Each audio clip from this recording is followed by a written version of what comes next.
نقترب كثيرا من هذه النهاية. شكرا جزيلا.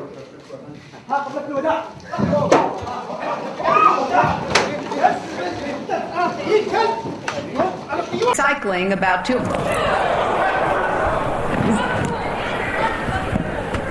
What was that, a bat? Was that a bat? Is that somebody throwing something at me? Is that part of Cirque du Soleil?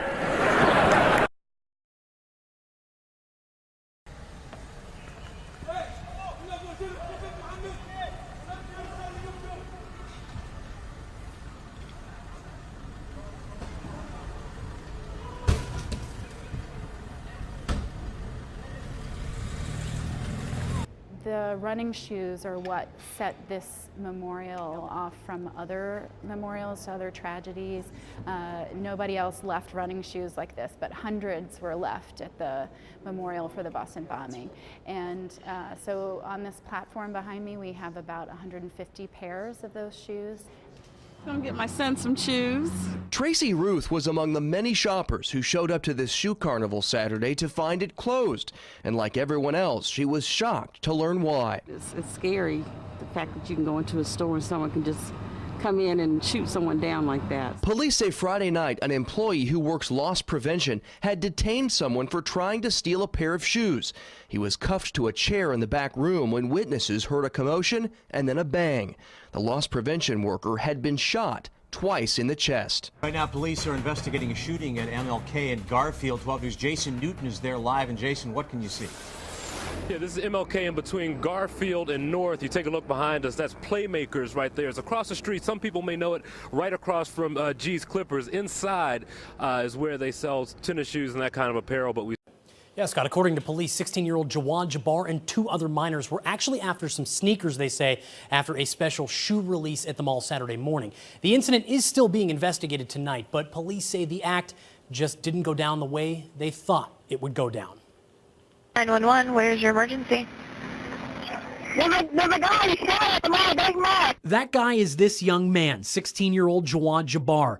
Police say shots were fired over a pair of sneakers. This was a random act of I want something that person has and I'm going to take it from them. Police now believe a pair of shoes may have been the motive behind the stabbing of a teenager this morning near his own school. It happened near the corner of 9th and T Streets in Northwest Washington, and Jennifer Donnellan joins us live from that scene with what happened. Jennifer.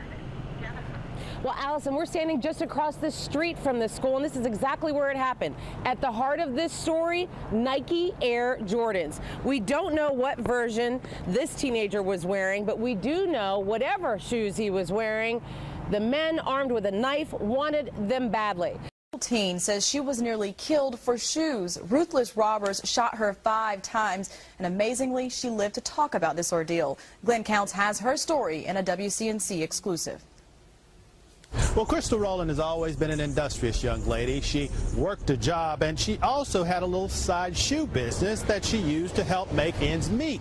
Well, that business almost cost her life. The latest in the bizarre case of a woman accused of killing her boyfriend, stabbing him to death in his swanky high-rise condo. The murder weapon, her stiletto heels. She says he came after her, and then she fought back in self-defense. ABC's Rob Nelson has the story. Inside this Houston high-rise building, prosecutors say a brutal and grisly crime unfolded. They say this woman, 44-year-old Anna Trujillo, is facing murder charges this morning for allegedly using her stiletto high heel to repeatedly stab her on and off again boyfriend nearly 30 times, causing his death. For hours, the media have been camped outside the hospital in Grenoble as rumours circulated about Schumacher's condition.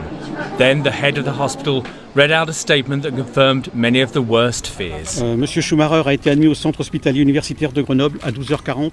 Mr. Schumacher was admitted to the University Hospital in Grenoble at 12:40 following a skiing accident. On his arrival, he was in a coma. He was suffering from a serious brain trauma. It required an immediate neurosurgical operation. He remains in a critical condition. Fire rages through a footwear factory in the Philippine capital, Manila. At least 31 people have been killed. Factory workers say dozens more are missing. There was an explosion and a big fire, so we immediately rushed to the fire exit. But some of our co-workers upstairs didn't know of the fire down below, so they couldn't get down.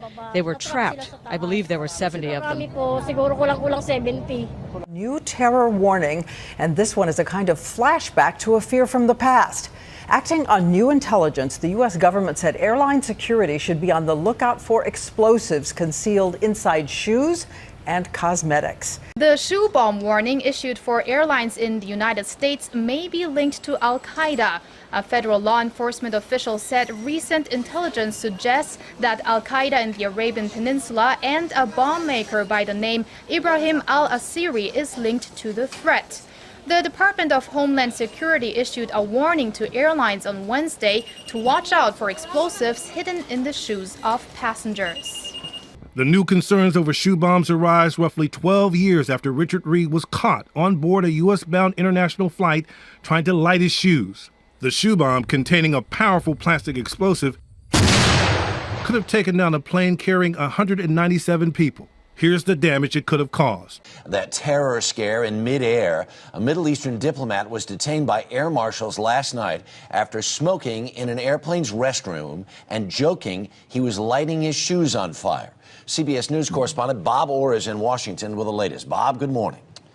Good morning, Harry. Well, it was, as you say, quite a scare. For about an hour or so last night, there were reports that another shoe bombing had been attempted on a U.S. passenger plane. Fighter jets were scrambled, and it was only after the jetliner landed in Denver that we learned what really triggered the alarm. He's trying to light his shoe. It's a shoe bomb. Get him! It's gum. Gun? He's got a gun! Not gum. No.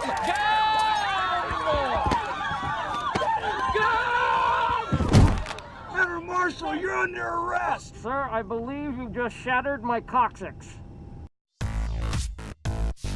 I'm Ryan McCaffrey for IGN News. It's a happy new year indeed. It's 2015, and you know what that means? Something from Back to the Future Part 2 has to come true.